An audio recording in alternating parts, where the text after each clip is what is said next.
最近有一寡夜市大大改图封锁亲像高雄的瑞丰夜市进前才拄恢复营业，另外已经停业2个月凯旋青年夜市，今仔日嘛宣布讲要伫17来恢复营业，不过出入口会减少，剩3个，目的就是要管制人数进行实验制。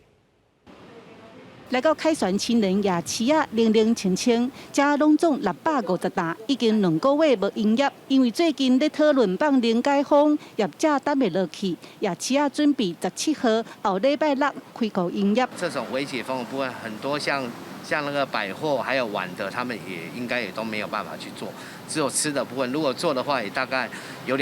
看有没有2、3成的摊商出来做。 因为规个凯旋青年夜市有12000平，范围真宽。经发局人员嘛会同警方来到现场勘查，了解夜市若是开口营业，根据中央的办法，要安怎管控人数？简化出入口哈，到时候我们整个17号的场地会变成单一的出入口。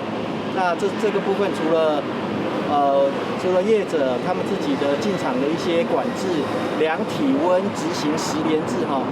到时候也麻烦我们的